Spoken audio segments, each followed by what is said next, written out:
On est le 6 mai 2025, une date qui, jusqu'à présent, n'a rien de spécial. Et pourtant, sur Portal, quelqu'un est sur le point de rouvrir un livre que tout le monde pensait définitivement fermé. Et ce quelqu'un, c'est un certain Sidious. Sidious, comme vous pourrez vous en douter, c'est un speedrunner parmi tant d'autres qui n'a qu'une vocation, finir au sommet. Parce que monter dans le classement petit à petit c'est bien beau, mais quel intérêt si c'est pour ne pas finir premier de sa catégorie à terme.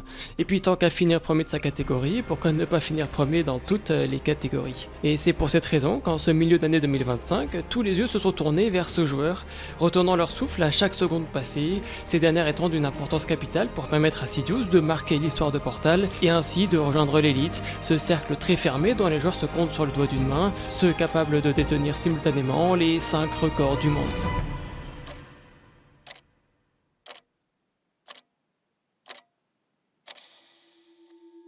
Portal raconte une histoire assez incroyable. Enfin, comme tout un tas de jeux, je devrais plutôt dire deux histoires. La première, c'est celle offerte par les développeurs.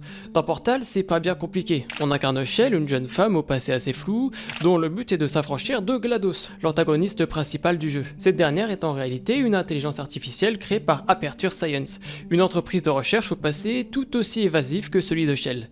Le joueur est alors mis face à la contrainte suivante, venir à bout des 19 salles de test à l'aide de GLaDOS et des différentes mécaniques de jeu qui s'offrent à lui. Parmi ces mécaniques, on en retrouve la principale, l'arme à portail. En fait, son vrai nom c'est l'ASHPD, l'Aperture Science Handheld Portal Device. Bon, l'arme à portail c'est plus simple, on est d'accord. Elle est très simple d'utilisation et permet de tirer deux portails, un bleu et un orange, et comme vous le savez probablement déjà, tout ce qui entre d'un côté ressort de l'autre, que ce soit des objets ou bien le joueur lui-même.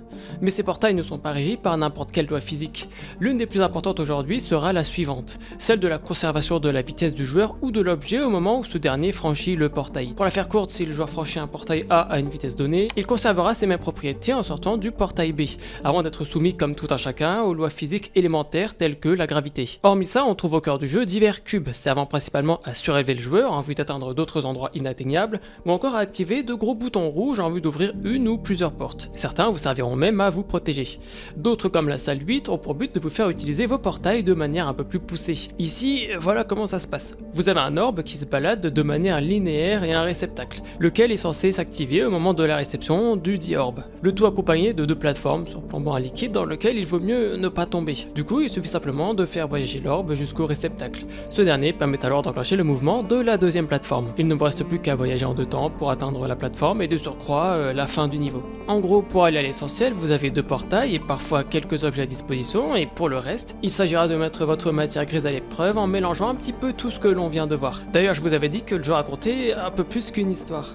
Vous vous en serez peut-être douté, mais la deuxième histoire, eh bien, ce sont les joueurs qui l'écrivent. Et ce via leurs exploits, leurs techniques, à chaque fois un peu plus poussées, et leur patience qui, comme on va le voir, sera bien souvent mise à rude épreuve.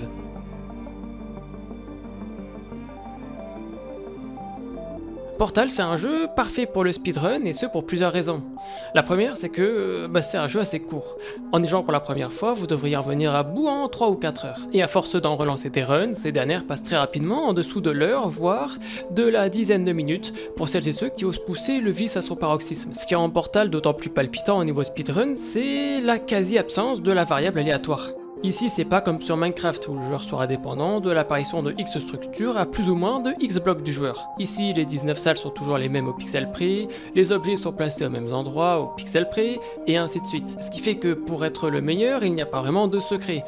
La pratique, encore et encore. Même si certains et certaines apprennent plus vite que d'autres, il est quasiment impossible d'exceller dans chacune des 19 salles du jeu sans affiner ses runs à la seconde près, et ce en les répétant des dizaines, des centaines, voire des milliers de fois. Ici, le cœur du problème, c'est la mécanique, qui doit être travaillée sans relâche jour après jour. Mais paradoxalement, le cœur de la solution, c'est aussi la mécanique. Ici, chaque portail doit être tiré au pixel près, chaque déplacement doit être optimisé au millième de seconde près, le moindre mouvement ou lancer d'objet doit être parfaitement orchestré, de telle sorte à pouvoir se dire en ayant fini une salle, ni moi ni personne d'autre n'aurait pu faire mieux. Chaque erreur coûte bien souvent trop cher, mais c'est précisément cette peur de l'erreur qui devient une force motrice, poussant nombre de joueurs à se surpasser et à s'en acquitter.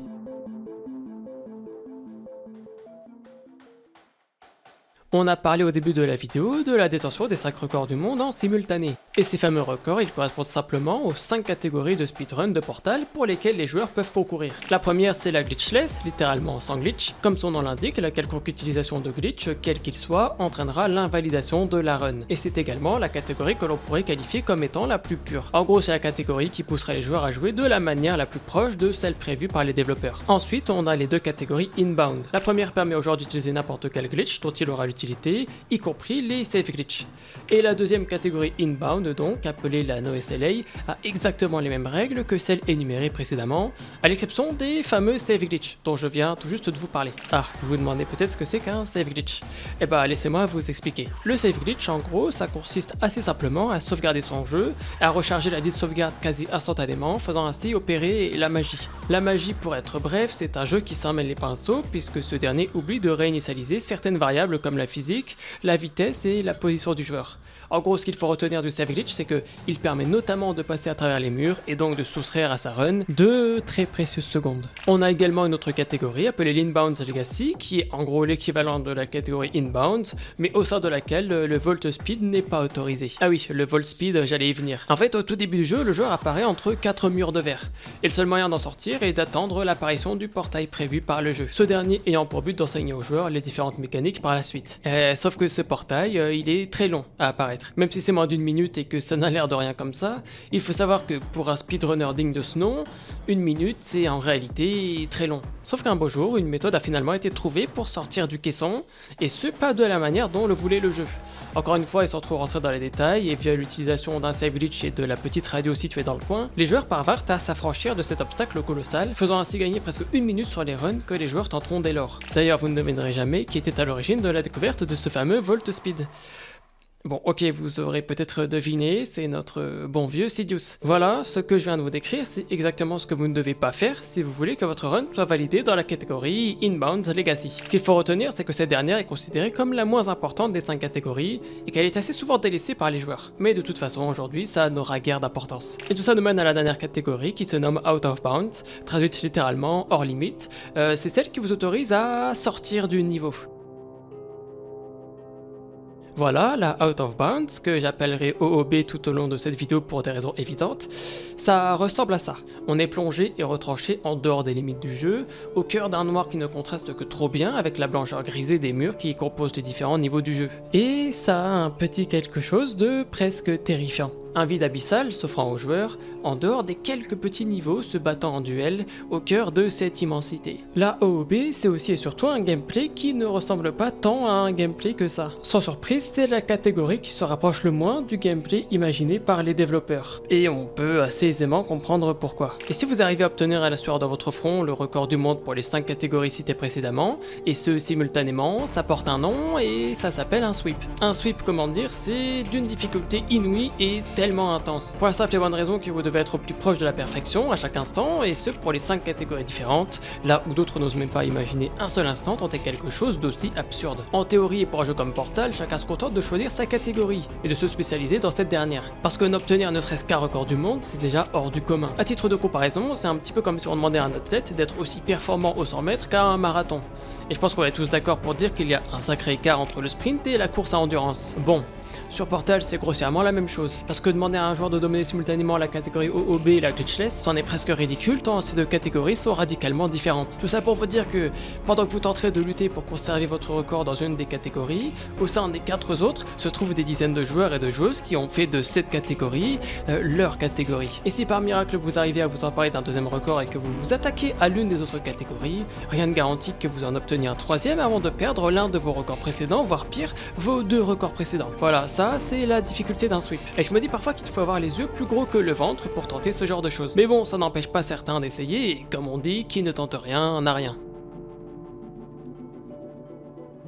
Bon, vous vous souvenez un petit peu du début de la vidéo, je vous ai parlé d'un certain Sidious. Sidious, comme vous aurez pu vous en douter, c'est notre protagoniste du jour. Alors, laissez-moi vous le présenter. Déjà, le cœur de notre aventure ne démarre pas sur Portal, mais bel et bien sur Getting Over It. Honnêtement, ça commence assez fort avec une run d'un peu plus d'1 minute 58. Et rien que ça le classe à la 576e place mondiale, ce qui n'est vraiment pas mal pour un début. Et entre nous, une run à moins de 2 minutes, il y a déjà de quoi être fier. À titre de comparaison, mon record personnel est de 26 minutes. Mais bon, je m'égare quelque peu. Sur sa chaîne YouTube, on y retrouve également d'autres charmants jeux tels que Super Hexagone, toujours accompagné du timer de la run au moins au centième de seconde près. Un jeu ma foi assez spécial, qui me partage entre transcendance et mal de crâne. Mais je dois quand même avouer que ça a un petit aspect envoûtant. On y trouve aussi un niveau de Super Meat Boy, là encore timé au centième de seconde près, et il a l'air de vachement bien se débrouiller. En plus il récolte de dislikes pour une raison qui m'échappe totalement.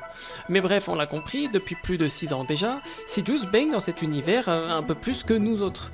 Il regarde, il interprète, il analyse, il time, et même s'il ne figure sur aucune des premières pages de speedrun d'un quelconque jeu, il se construit petit à petit. Mais assez rapidement, en juillet 2020, Sidious met sur pied sa première run sur Portal en glitchless en 18 minutes et 23 secondes. Et il est déjà très terre à terre, très froid. Il aborde les choses avec objectivité et sérénité. Il décrit que cette run le placerait au 58e rang mondial et il repère déjà les segments pour lesquels il pourrait s'améliorer. Il affirme également qu'il pense pouvoir franchir la barre des 16 minutes avec plus d'entraînement. Voilà, ça, c'est le début de Sidious. Le voici il y a un peu plus de 5 ans, commençant à s'intéresser au speedrun et plus précisément sur Portal, alors qu'il lançait le jeu pour la première fois il y a 15 ans au moment où je vous parle. Mais avant qu'on ne s'enfonce plus profondément dans les méandres de l'histoire de Sidious, il est important de replacer un peu le contexte à ce moment-là. Et pour ce faire, il faut remonter un petit peu dans le temps, jusqu'en octobre 2016 plus précisément. Vous vous souvenez du concept de sweep? Pour cette année-là, c'est légèrement différent. Il y a 4 catégories principales sur Portal, à savoir la glitchless, l'OOB, l'inbound et l'inbound no SLA, qu'on nommera no SLA tout au long de la vidéo pour plus de fluidité. Mais si je remonte aussi loin, c'est pour une raison très précise, puisque c'est tout simplement à ce moment que le premier sweep de l'histoire est décroché, et ce par un certain Bwix. On ne va pas rentrer dans les détails, mais grosso modo, il propose de la vulgarisation sur le speedrun, et ce notamment sur Portal, et je ne peux que vous inviter à aller voir si vous pensez avoir quelques lacunes. Mais Bwix, en plus d'avoir marqué l'histoire de Portal, eh bien, il est français. Ceci dit, en 2016, la concurrence est bien loin d'être aussi rude qu'elle ne le sera quelques années plus tard. Mais pas besoin d'aller aussi loin pour tomber sur notre deuxième légende dont vous avez peut-être déjà entendu parler, M-Sushi. Ce dernier n'est pas français, mais bel et bien américain, et c'est seulement 2 ans plus tard qu'il décroche nonchalamment le deuxième sweep de l'histoire de Portal, après Bwix. Disons que cette année-là, enfin à cette période-là pour être plus précis, c'était le moment opportun pour embarquer un record, voire plusieurs, pour établir un sweep. Parce que comme on l'a dit, au fil des mois et des années, la concurrence ne va faire que s'endurcir, les joueurs vont devenir de plus en plus bons et trouver des techniques toujours plus élaborées. Mais bon, revenons-en à Sidious. Au moment où il commence à s'y mettre sérieusement, et avec sa première run en glitchless en 18 minutes 23, un autre joueur tout aussi déterminé est lui aussi à l'ouvrage. Et ce nom, il y a de grandes chances pour qu'il vous parle encore plus que celui de M-Sushi... Shizal. À cet instant, les runs de Shizal se font en moins de 16 minutes, 15-27, 15-25, 15-23, soit 3 bonnes minutes de moins que les runs actuels de Sidious. Et autant vous dire que dans le domaine du speedrun, 3 minutes c'est juste énorme. Sauf que Sidious ne baisse pas les bras pour autant et il améliore lui aussi ses runs en glitchless petit à petit. Enfin petit à petit, je devrais peut-être inventer l'expression grand à grand. Parce qu'un mois plus tard, Sidious passe de 18 minutes 23 à 17-27, puis 16-33 et même 16-16, ce qui le classe au 10e rang mondial. Et même si Shizal est toujours devant dans cette catégorie, Sidious progresse à vitesse grand V, et encore c'est un euphémisme. Et il est toujours aussi froid et terre à terre qu'à son habitude. Je peux gagner du temps dans la 13, peut-être dans la 16, à 100% dans la 17 et la 18, et probablement quelques secondes dans la 19. Mais on n'arrête pas le progrès comme on dit. Sidious tient bon, il passe de 15,56 à 15,45, puis 15,40, et même les 15 minutes 32 atteints en novembre 2020, soit seulement 5 mois après ses débuts dans le speedrun de Portal. Sauf que 4 mois avant ça, et malgré les progrès vertigineux de Sidious, Shizal est toujours trop loin devant. Puisqu'à la date du 15 août, il a 15 minutes et 16 secondes, auto-améliorant ses propres world records à la chaîne. En fait, ce que je suis en train de vous décrire, c'est une rivalité qui est progressivement née entre Shizal et Sidious. Et même si on dirait que l'un mène la danse, l'autre n'est jamais très loin. Il faut vous dire qu'à ce moment-là, c'est un peu l'âge d'or de Shizal. Parce que lui aussi, de son côté, tente d'accomplir l'impossible, mais ça, on y reviendra juste après. Comme je viens de vous dire, les risques sont pris de part et d'autre. Et finalement, ce qui devait arriver arriva. Le premier record du monde tombe pour Sidious en glitchless, avec 15 minutes et 12 secondes. Et ce, en janvier 2021. Sauf que de son côté, en janvier 2021, Shizal est complètement lessivé. Parce que pour rappel, il joue le sweep, et qu'un certain Sidious vient grappiller ses records petit à petit, pendant que ce premier tente de conserver ses records dans une catégorie, et d'en arracher 3 autres dans les catégories restantes. Et c'est précisément ça la difficulté du sweep, c'est être simultanément plus fort dans 4 catégories que 4 autres personnes se spécialisant chacune dans leur catégorie. Du coup, Chizal prend un véritable coup de massue, et il joue pendant ce temps à Portal 2 et à Geometry Dash, et ce qui lui fait un bien fou. D'ailleurs, si vous voulez en apprendre un peu plus sur l'histoire de Chizal, je ne peux que vous recommander la vidéo d'Ego qui y est entièrement dédiée. Bon, de notre côté, on retrouve Sidious. Pendant cette année 2021, il ne s'arrête plus et continue à améliorer ses propres records en glitchless, avec notamment un 15.07 puis un 14 minutes 55. Et il en profite lui aussi pour se prendre une petite pause bien méritée, notamment en relançant des jeux tels que Super Hexagon. Mais il revient à la charge quelques mois plus tard, se disant qu'il s'est déjà trop reposé, puisqu'en novembre 2021, il reprend 10 secondes d'avance sur son propre world record avec un 14.45, pendant que du côté de Chizal, c'est silence radio. Et puis le 31 janvier 2022, encore quelques mois plus tard, Sidious abaisse encore le chrono à 15 minutes 38, soit 7 secondes supplémentaires de moins que sa propre run précédente, et il détient à cet instant toujours le world record. Et tout comme Chizal, on le rappelle, il veut marquer l'histoire, il veut obtenir ce fameux sweep, alors il se dit que 14.38 c'est assez pour partir à la conquête des autres catégories telles que la OOB. Sauf que Chizal n'a pas dit son dernier mot, et moins de 2 mois plus tard, il accomplit l'impensable. Il arrache le record des mains de Sidious avec un spectaculaire 14 minutes et 36 secondes, soit 2 petites secondes de moins que celui de Sidious. Et si vous ne connaissiez pas Chizal, je vais vous l'apprendre, mais ce record que Chizal a repris à Sidious, c'était le dernier qui lui manquait pour marquer l'histoire et obtenir le 3e et dernier sweep en date de l'histoire de Portal. Voilà, encore une fois, je vous renvoie à la vidéo d'Ego qui documente parfaitement l'histoire de Chizal. Bon, tout ça c'est un vrai coup dur pour Sidious qui s'était spécialisé dans la glitchless et qui se voit dérobé par Chizal qui plus est couronné du 3e sweep de l'histoire de Portal. Le seul avantage pour Sidious dans toute cette histoire, c'est que maintenant que Chizal a atteint son objectif, ce dernier n'a aucune raison de surenchérir.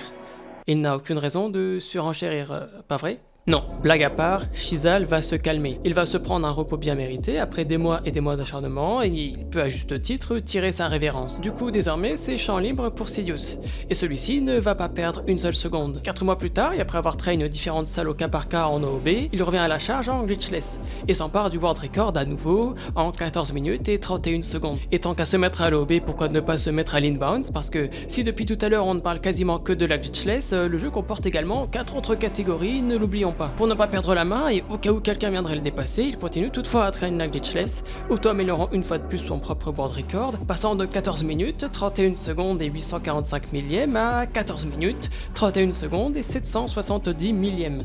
Une amélioration de 75 millièmes. C'est toujours ça de prix, on sait jamais. Sidious est avide. Il traîne désormais au cas par cas les différentes salles du jeu, et ce toujours en glitchless, et arrache les world records un par un. La 1 c'est Sidious, la 2 c'est aussi Sidious. En fait sur les 19 salles possibles, il détient le world record de 15 d'entre elles. C'est le maître incontesté. Le 13 janvier 2023, il auto-améliore une fois de plus son propre world record, et ce à 2 reprises. Oui, il bat son propre record 2 fois dans la même journée, passant de 14.31 à 14.30, puis 14 minutes 29. Évidemment, l'OOB n'est pas délaissé pour autant, et Sidious commence, là aussi, à s'emparer un par un des records de toutes les salles possibles et imaginables en OOB. Il n'a pour l'instant qu'une run satisfaisante de mise sur pied, mais on le sait vous et moi, ça ne saurait tarder. Pendant ce laps de temps, Sidious s'est mis à l'inbound, et décroche sans surprise ses premiers world records, 8.35, 8.33, 8.30, puis 8 minutes 22 en mai 2023. À ce moment-là, on est à 2 world records détenus par Sidious sur 5 possibles. Mais Sidious, comme Chizal et tous les autres, est humain. Alors pendant un temps, il souffle et se retire sur Oblivion Override. Et apparemment, ça lui fait du bien. Début 2024, en grand maître incontesté, il remet une couche en glitchless, améliorant encore son propre record de 6 secondes, soit 13 secondes de moins que le record de Chizal établi 2 ans auparavant. Sauf que les mois passent, et alors que Sidious lutte d'arrache-pied dans les catégories où ses lacunes sont encore trop présentes, inévitablement l'un de ses records tombe, celui en inbound, et ce par une certaine Sarah Speedrun en mai 2024. Sauf que ça, Sidious, ça l'énerve grave. Un mois plus tard, il reprend son record avec 5 secondes d'avance, et puis accrochez-vous bien, le jour d'après avec 14 secondes d'avance. Voilà, Sidious est de retour au top niveau. En septembre, il bat son propre record avec 3 secondes d'avance, histoire d'être à peu près tranquille, et continue même tranquillement à se perfectionner en glitchless et en OOB. D'ailleurs, en parlant de l'OOB, c'est un certain Cantiven qui est à la tête du classement, avec un 5 minutes 49 obtenu en mars 2024, et dont vous avez peut-être déjà entendu parler. Mais Sidious de son côté ne s'avoue pas vaincu. Février 2025, il s'empare du world record avec un 5 minutes et 44 secondes. Record qui ne tient qu'une heure avant de se faire battre. Par lui-même. en 5 minutes et 39 secondes. Bon, pour vous faire le topo, depuis un très bon moment, la Glitchless c'est Sidious, la OOB comme on vient de le voir c'est désormais Sidious également, l'Inbound c'est encore Sidious. Bon, à ce niveau-là, les deux catégories restantes sont les suivantes, la principale, la NoSLA, et l'Inbound Legacy, aussi appelée la NoSLA Legacy. En tant que petit prodige, il met en place son premier world record en NoSLA en 10 minutes 02 à la date du 1er mai 2025. Il est alors le redétenteur de 4 des 5 catégories de speedrun de Portal. Sauf que le même jour, tout bascule. Et comme vous pouvez vous en douter, le record tombe à nouveau, en 9 minutes et 57 secondes. Et là, vous vous demandez peut-être qui est capable d'arracher ce record à Sidious, qui est clairement et actuellement à son apogée, et que personne ne semble pouvoir détrôner. Et bah je vais vous le dire. Ça commence par un S et ça finit par Idious. Bon voilà, un world record auto-amélioré par lui-même plus tard dans la même journée, pour une jolie upgrade de 5 secondes, chapeau bas l'artiste. Sur ce, je crois que c'est la dernière ligne droite. Il ne reste plus que l'Inbound Legacy à Sidious pour marquer Portal de son empreinte en obtenant le 4e sweep de l'histoire de ce dernier. Comme vous pourrez vous en douter, il ne va pas trop prendre le risque de prendre son temps parce que même si l'objectif n'a jamais été aussi proche, on n'est jamais à l'abri d'un prodige sorti de nulle part, arrachant un, voire pire plusieurs des autres records de Sidious. Mais si vous avez un petit peu suivi, vous saurez en principe que l'Inbound Legacy c'est la même chose que la catégorie Inbounds à un détail près, le Volt Speed. Mais ce n'est pas vraiment le moment pour revenir dessus. Ce qu'il faut bien comprendre, c'est que si Sidious détient le world record en Inbound et en OSLA de surcroît, l'obtenir en Inbound Legacy ne devrait être qu'une formalité. Alors 6 jours plus tard, il s'y colle et il se passe ça.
Et c'est de cette manière que Sidious décroche, 2 ans après Shizal, le 4e sweep de l'histoire de Portal.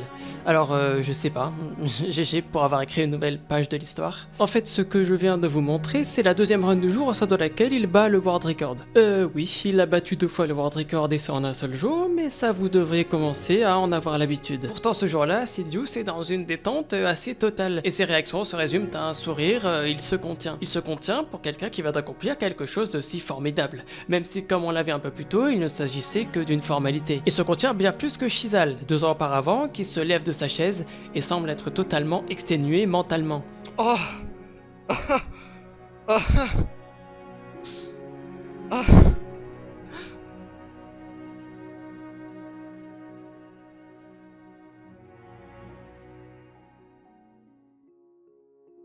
Sauf qu'il y a une petite différence entre Sidious et ses 3 prédécesseurs. Et c'est aussi et surtout ce qui m'a donné envie de faire cette vidéo. Comme on l'a expliqué un petit peu tout au long de la vidéo, ce que Sidious vient de réaliser demande d'être complet, et je dirais même parfaitement complet, et ce dans toutes les catégories auxquelles il a pu s'essayer. Pour reprendre le cas de Shizal, ce dernier, après avoir marqué l'histoire, a décidé de tirer sa révérence, bien méritée, et je pense qu'on est tous d'accord là-dessus. Et de fait, après avoir été au sommet, il a inévitablement commencé à perdre ses records un à un, et même s'il a tenté de lutter un moment pour les conserver, conserver et les reprendre, et que peu importe qu'il les perde tous, il savait qu'à un moment donné, c'était lui le meilleur dans toutes les catégories, et que rien n'avait plus d'importance. Et c'est là que la différence se fait avec Sidious. Il a marqué l'histoire, mais il ne veut pas s'arrêter en si bon chemin.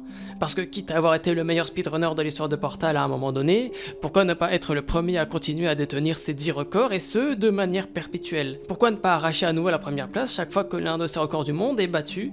Encore mieux, pourquoi ne pas continuer à auto-améliorer ces records en vue de les rendre tout bonnement imbattables? Quelques jours plus tard, toujours en Inbound Legacy, un certain Florb commence à se montrer dangereux avec ses 11 minutes et 10 secondes. Mais de toute façon, Sidious avait déjà prévu le coup en améliorant son temps en Inbound Legacy de 3 secondes, passant de 11.09 à 11.06, et ce seulement 24 heures après son propre sweep. 5 jours après, il fait à nouveau mieux de 6 secondes en accrochant les 11 minutes. Le 13 mai 2025, soit seulement 2 jours plus tard, il met à nouveau la barre à un niveau anormalement haut, en pulvérisant son propre record de 10 secondes aux portes des 10 minutes 50.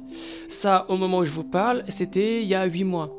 Et personne d'autre n'a pu faire mieux. Si c'est pour vous dire, Sidious lui-même ne semble pas capable de faire mieux. Il y a effectivement de quoi être découragé, sachant que le seul à avoir dépassé Florb, qui était jusque-là deuxième avec 11 minutes 10 secondes et 950 millièmes, c'est un certain Nighted Knave, qui lui a péniblement repris la deuxième place avec un 11 minutes, 10 secondes et 170 millièmes, soit pas plus de 780 millièmes d'écart. Inutile de dire que améliorer son temps d'une seconde c'est pas la mince affaire, alors je vous laisse juste imaginer le gouffre béant entre Sidious et Nighted Knave, séparés par 20 immenses secondes. Évidemment, il ne s'arrête pas là, c'eût été trop facile pour les autres. Le 14 mai, soit un peu plus d'une semaine après son sweep, il auto-améliore à nouveau son world record en OSLA, et ce 2 fois dans la même journée, avec un 9.40 pour commencer et un 9.32 pour finir. 2 jours plus tard, et ce n'est même plus une surprise, il bat à nouveau son propre world record et en fait encore 5 secondes de moins pour se placer à 9 minutes et 27 secondes. D'ailleurs, ça fait un petit moment qu'on n'a pas step up en OOB, n'est-ce pas? N'en dites pas plus. 7 mois après son précédent world record, il implose littéralement une fois de plus en passant de 5.39 à 5.13, puis de 5.13 à 5.11, seulement 5 jours plus tard. Le même jour, 5 minutes et 10 secondes et 605 millièmes. Petite annotation, je devrais être capable de faire les 5 minutes 08 demain. Vous vous rendez compte de la chose? Il est surpuissant et il le sait. Quelques jours plus tard, 5 minutes, 10 secondes et 33 centièmes. Le seul qui talonne Sidious, c'est un certain Vernicius. Il faut dire qu'il n'est jamais loin. Le 16 novembre, il réalise un fantastique 5 minutes, 10 secondes et 95 centièmes, soit moins d'une seconde derrière Sidious. Mais bon, Sidious. Il ne se fait pas prier et seulement 2 jours plus tard, il recreuse l'écart. Et c'est désormais presque 4 énormes secondes qui séparent les deux joueurs, Sidious ayant atteint les 5 minutes 07. Et pour l'instant, c'est tout. C'est tout, mais c'est énorme. Un énorme Sidious qui siège au sommet de l'Inbound Legacy, tout autant qu'au sommet de la OOB. Quand on lui prend un record, il le reprend derrière, et quand il ne se le fait pas prendre, il l'auto-améliore. Et le reste alors? Depuis 5 mois en Inbound, c'est toujours Sidious avec ses 7 minutes 32 devant la Kunai, avec ses 7 minutes 45. Et de 3. La OSLA, c'est si... Ah. Bon, pour rappel, le dernier world record de Sidious en OSLA, ça remonte à peu après son sweep, avec un joli 9 minutes 27, auquel il n'a pas retouché entre temps. Sauf qu'en novembre 2025, alors que Sidious se fait talonner par Vernicius en OOB et la Kunai. Et oui, encore lui. 9 minutes, 17 secondes et 68 centièmes, il met un chassé à Sidious et c'est 9 minutes 27. Et ce dernier, moins d'un mois après, reprend son sweep qui lui revient de droit avec un majestueux 9 minutes et 10 secondes. Sauf qu'au moment où j'écris ces lignes, Sidious est encore là. 3 février 2026, il auto-améliore son propre record de 4 secondes avec un 9.06 world record actuel. Il n'a aucune limite. Et la cinquième, c'est la Glitchless, au sommet de laquelle trône encore et toujours Sidious, avec les 14.23 et les 13 secondes d'avance qu'il a pris sur Chizal, record qui avait été établi 3 ans auparavant. Et depuis, personne ne fait mieux. Littéralement personne. Et nul ne doute que si quelqu'un devait faire mieux, ça serait probablement Sidious lui-même. Qui d'autre sinon? D'ailleurs, j'ai longuement hésité à vous présenter les différentes techniques et glitches en détail utilisées par les speedrunners, tels que l'Edge Glitch, la BH ou encore le Reportal, pour la simple et bonne raison que globalement, sans vous faire de cours de Portal poussés, ce sont des notions que vous aurez sûrement oubliées d'ici demain. Ce qu'il faut retenir, c'est que toutes ces techniques sont combinées les unes aux autres et que regarder un speedrunner aguerri les mettre en pratique, c'est un peu comme regarder quelqu'un programmer en Python. Au ralenti, ça s'explique, et à vitesse réelle, en revanche, un petit peu moins. Je m'excuse aussi sincèrement de la qualité vidéo des cinématiques que j'ai pu faire. qui ne me satisfont absolument pas, mais pour lesquels j'ai passé plusieurs jours à tenter de trouver la meilleure solution pour avoir la qualité la plus proche de celle que j'espérais, mais ce n'est que trop souvent que je me suis heurté à un mur et divers problèmes techniques dont les solutions ne semblaient pas exister. Voilà, j'espère que vous ne m'en voudrez pas trop de ne pas entrer dans ces détails techniques et que vous m'excuserez pour la piètre qualité proposée, et sur ce, nous, on y retourne. Dans quelques mois, on sera en mai 2026, soit la date d'anniversaire du sweep de Sidious, qu'il aura réussi à conserver et pour lesquels il sera franchement battu chaque fois que l'occasion s'en est présentée. 8 mois après son couronnement, il ne lâche toujours pas l'affaire et c'est ça qui, à mes yeux, fait de Sidious une véritable anomalie. Personne ne peut lui résister, c'est simplement le joueur le plus pur de chacune des catégories de Portal. Chaque fois qu'un record tombe, c'est souvent en jours que ça se compte avant qu'il ne le reprenne. Entre le premier world record de Sidious en glitchless début 2021 et son sweep en mai 2025, c'est pas moins de 4 ans et demi qui se sont écoulés. 4 ans et demi à se perfectionner dans une catégorie avant de partir à la conquête des autres, 4 ans et demi avant de s'affirmer comme le meilleur de chacune des catégories, les unes après les autres, 4 ans et demi à reprendre les world records qu'on lui arrache et sans moins de temps qu'il ne faut pour le dire, 4 ans et demi c'est le temps qu'il aura fallu à Sidious pour passer du statut de speedrunner débutant sur Portal à celui de roi incontesté. Mais malgré tout ça, une question perdure, est-ce vraiment fini? Seul le temps nous apportera la réponse, mais il y a fort à parier que si un autre joueur ose le surpasser, Sidious répondra encore présent. En théorie, le sommet dans le monde du speedrun, ça n'existe pas vraiment. La concurrence est rude au point que obtenir un world record est déjà un immense exploit, et obtenir un sweep relève d'un acharnement pur et dur. Et pourtant, avec l'histoire que Sidious nous a délivrée, je n'ai qu'une envie, c'est d'y croire. Croire que, après s'être hissé au sommet et y être resté 8 mois, il peut faire bien plus que ça. Croire que Sidious est l'exception qui confirme la règle, cette anomalie qui ne devrait en aucun cas être permise. Croire que dans 2 ans, 3 ans, 5 ans, ça sera encore Sidious. Sidious un jour, Sidious toujours.